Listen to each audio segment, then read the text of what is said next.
Tonight, 2 Port Lincoln sporting clubs targeted by thieves, and local punters suit up for the race that stops the nation.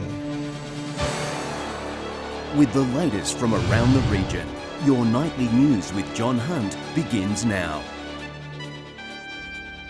Good evening. Port Lincoln sports clubs have been left shaken this week after a spate of break-ins. The latest attack reported just this morning as thieves allegedly ransacked the local baseball club. Fed up and frustrated after being targeted by thieves twice in 24 hours. A shattered window and cigarette butts left on the floor where the alleged thieves made their entry. Really disappointed. It's really hard for a small league to provide the facilities that we do provide, and something like this just sets us back and it makes it really hard and just makes you not trust anyone. It's understood they entered the building through an unlocked door last night, but were scared off by the alarm. I think the alarm deterred them the first time. I think they've worked out how long it takes for it to go off now, and they've come back again. During broad daylight, they returned this morning to finish where they left off, breaking the lock on the main door before smashing the window to gain entry. They've taken some alcohol, some soft drinks, some chips and some lollies, and that's about it. Local sports clubs say it's an all too common scene, with the Tasman Cricket Club broken into 3 times in the past 3 weeks. It's very frustrating to see things like this happen to us and to other clubs around the area too. Crime scene investigators have spent most of the day here combing the property for any evidence. Police are encouraging anyone with information to come forward. We're particularly interested in anyone who might be able to assist us with information in regard to Ryobi power tools and Ryobi power tool batteries that were stolen on the first occasion. Nathan Rector, 7 Spencer Golf News. Dashcam footage has captured the horrifying moment. A car nearly hits ongoing traffic whilst overtaking a B-double truck on the Port Augusta highway. Witnesses say they were shocked by the ordeal. Shari Hams has more. The Port Augusta highway is notorious for car accidents, and now residents are fed up. They say that a change needs to be made, with shocking vision emerging from the weekend. This Saturday afternoon drive nearly came to a crashing end. An ongoing car is seen in the distance overtaking a truck. Motorists on both sides of the road swerving while still travelling at a high speed to allow for the overtaking car to get through just in time. There's obviously an incident that occurred over the weekend in relation to some dangerous overtaking, which there's footage of that, so police will obviously investigate that and look at prosecuting the driver. Shocked witnesses pulled over at the scene with children in their vehicles. They say the truck continued to swerve before gaining control. The truck sort of had a bit of a sway because he had 2 trailers, and he wasn't even sure whether the truck was going to roll or, come across the road or what it was going to do. It adds to what was a bad weekend in the mid-north, with 5 cars being impounded for driving offences. It's been well publicised that we are having issues with the road toll and collisions on our roads.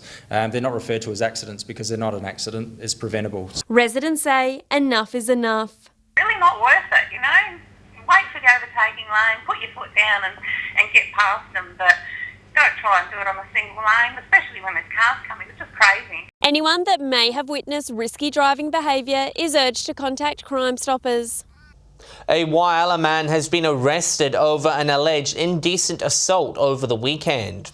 It's alleged the man acted in an indecent manner in front of 2 girls in Weil Stewart on Saturday, allegedly indecently assaulting one of them.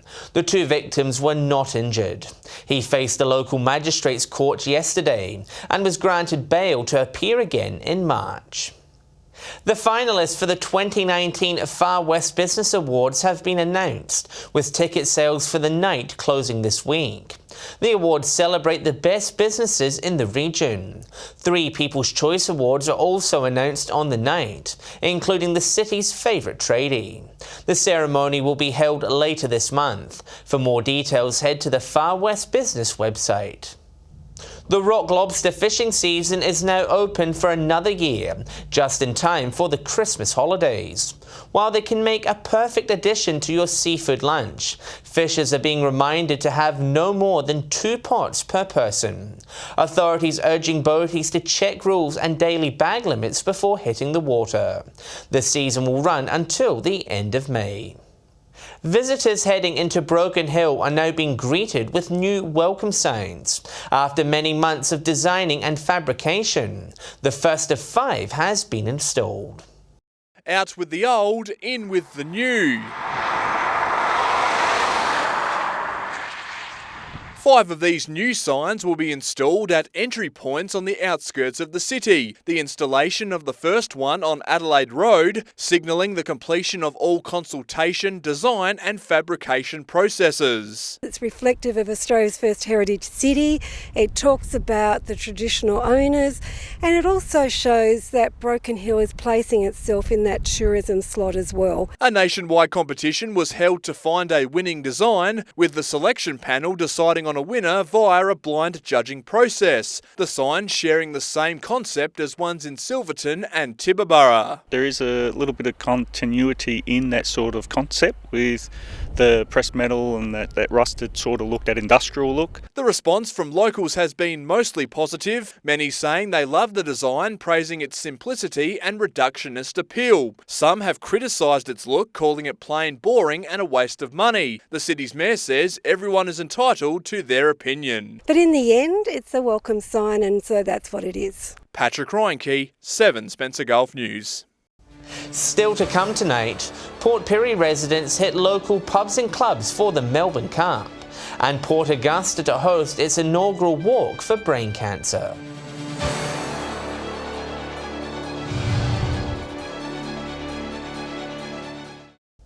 Welcome back. Punters from across the region have suited up at their local venues for the Melbourne Cup. Port Pirie venue managers say it's one of their biggest days on the calendar. It's the race that stops the nation. And these Port Pirie punters weren't missing out on the fun. Either celebrate it at home with a few friends, we get together, or we go out. But personally, I love going out on the Melbourne Cup. On a Tuesday, it's especially good because I'd be home cooking and baking otherwise. But yes, it's lovely. With Vow and Declare taking home the winnings, local punters still picked a lucky number. Lucky number 9, so hopefully, fingers crossed. I never win. My horses are always still running the next week, yeah.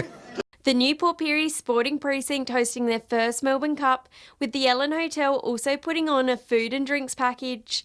Venue managers say it's great to give regional residents the opportunity to celebrate. It's a race that brings everyone together, you know. Look at these beautiful people here. We're all dressed up for the occasion. It's all about inclusion and connecting people to sport and leisure and, yeah, really breaking down those barriers. So hopefully we can do that as well. Punters say it's great to see South Australians get into the spirit of the day, and they're hoping it will soon become a public holiday. I think it should be. Everybody should be able to celebrate the Melbourne Cup. Shari Hams, 7 Spencer Gulf News. 2 Port Augusta organisations have received funding as part of a regional arts fund. Business Port Augusta and a local Aboriginal association received nearly $35,000 combined. The arts getting a promotion in the regions. 2 Port Augusta organisations have been given a mission to ensure the arts thrive in country areas. The purpose of the fund is to try and make sure that we've got some arts activity happening in regional areas. Nearly $35,000 has been awarded to Business Port Augusta and Umiwarra Media Aboriginal Association. It's good to see some of that money that is allocated for the arts come back into regional communities, because we like to see our young people in particular, but our people get up and have a go. Business Port Augusta already has plans for the cash. $15,000 to go towards the Green Power Festival, which we're really excited about kicking off in next April. They're hoping to use the festival to bring arts and culture to life in the city. It will be a massive contribution towards not only the festival itself, but also the actual opening of the festival, where we're hoping to really bring arts and culture to life. Umiwarra Media will use their grant to support the Umi Live 2020 festival. They're hoping local jobs will also be created. I mean, there are jobs that swing around off the arts, and there are a lot of things that happen out of Port Augusta. 3 other projects at Andamuka, Port Pirie and Whyalla also secured funding. Laura Milovanovic, 7 Spencer Gulf News. Port Lincoln's multi-million-dollar leisure centre is nearing completion this week, with the doors set to open early next month. A setback earlier this year saw construction company Unique Urban Built go into liquidation. Local council themselves oversaw the rest of the development. Council has been very proactive in working with the local trades that were originally engaged by the contractor and now being directly engaged by the council. Council will release a full report next year, outlining how the city will finance the extra cost incurred from the development. Residents from across the region are encouraged to nominate an inspiring individual for the 7 News Young Achiever Awards. Online nominations are now open, with many different categories to select from. Previous winners have said the awards are life-changing. More information can be found online. Port Augusta is hosting its first Brain Walk for Cancer this month along the foreshore. The hosts are hoping for a big turnout, saying the cause is close to their hearts. Walking for a cause. Kylie Cameron and Christine Munzer will host Port Augusta's first Walk for Brain Cancer later this month. It's a deeply personal fundraiser for them, with Kylie's 10-year-old son Beau diagnosed at just 3 months old, while her mother was recently diagnosed with an incurable form. It's hard to see your friend be diagnosed with that, because she went through it with Beau, and it was an emotional roller coaster for her and Kylie and the family. A decade on, Beau is a happy, radiant boy, although it hasn't been an easy journey. Had to have magnetic rods in his back because of his scoliosis. He's had no chemo, no radiotherapy for his tumour, which is like a miracle. Funds raised go towards research into a disease with just a 20% 5-year survival rate. It doesn't matter what sort of disability or whatever fundraiser there is in Port Augusta, they've always got behind one of their own, always. Kylie says she hopes it'll unite the community and help researchers beat cancer. Brain cancer do a walk, so I thought that would be a great thing for Port Augusta along the foreshore, get everyone together. Registration is on the day with a 2 or 5 kilometre walk available. Laura Milovanovic, 7 Spencer Golf News. Good luck to them. Stay with us after the break. We take a look at the weekend sports results, and Britt has the latest weather forecast.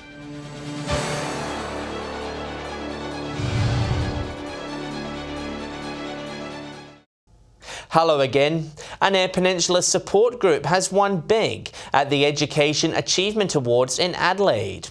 Mentally Fit EP was recognised as one of the state's best support groups for its community programs. The team says they were up against some stiff competition.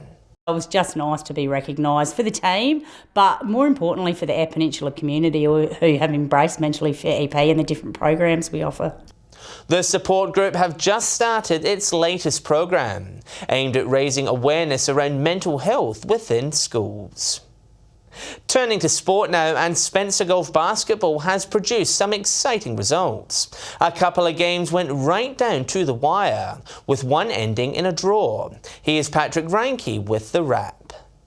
Well, action on Spencer Golf basketball courts is heating up as summer approaches. In Port Lincoln, there were 3 cracking games. In the first matchup, Sharks remain undefeated this season, defeating Lincoln South's Blue by 9 points. Only 1 point separated Rangers 2 and Peckers, Rangers snagging the win 42-41. Lincoln South's Yellow won the third game by 3. The close games continued in Port Pirie, Tomcats downing Pacers 33-30. Globetrotters picked up their first win of the season, edging out the Ducks. Jordan Fuller in blistering form, scoring 31, including 7 3-pointers. In Whyalla, and there was a thrilling end to the clash between the Demons and Braves. Demons were down by 8 points with 44 seconds left, but some clutch shooting from Elliot McNamara saw the side claw their way back and tie the game. In the second game, a late 3-pointer to Chad McLean saw Wildcats steal it from the Roos. The biggest winning margin for the week was in Port Augusta, Titans defeating Cobras by 16. Ladder leaders, the Eagles, were upset by the Wildcats. Cameron Cameron Benbow playing well at the death. A quick look at Broken Hill tennis. Volleys just got over forehands, 3 sets 34 games to 3 sets 30 games. A court over, top spins smashed the smashers, and drop shots fought hard to beat backhands. In Whyalla softball, the Tigers and Eagles took home the wins, while in Whyalla baseball, the game was dominated by great pitching, but Tigers managed to bat in 3 runs. Thanks to those who sent in their results. We'll be back at the same time next week. And time to take a look at what's happening in the weather. Here's Britt. Thanks, John, and good evening. It's been a mostly sunny day about the region today. Port Augusta reached 28 degrees, Whyalla and Port Pirie 27, Broken Hill 23, Adelaide 22, Port Lincoln 19. From the satellite, we can see the cloud activity about the region. Moving ahead to tomorrow with westerly winds on the Gulf waters at 20 to 30 knots, seas around 1 metre, and the sun will rise just after 6:15. It's looking to be a fairly warm and mostly sunny day with strong winds expected about the lower Eyre Peninsula.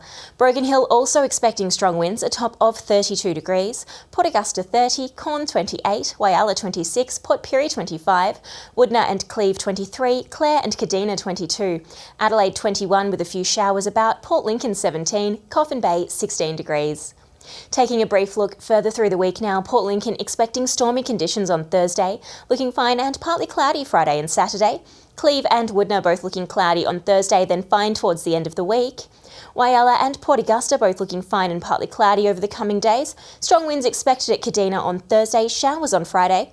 Port Pirie partly cloudy on Thursday, showers Friday. Clare expecting showers Thursday and Friday. And finally to Broken Hill, looking sunny on Thursday and partly cloudy into the end of the week. And with that, John, it's back to you. Thanks for that, Britt. And that's the local news this Tuesday evening. Thanks so much for joining us. I'll have some updates later, but until then, have a great evening. On behalf of the team, it's good night.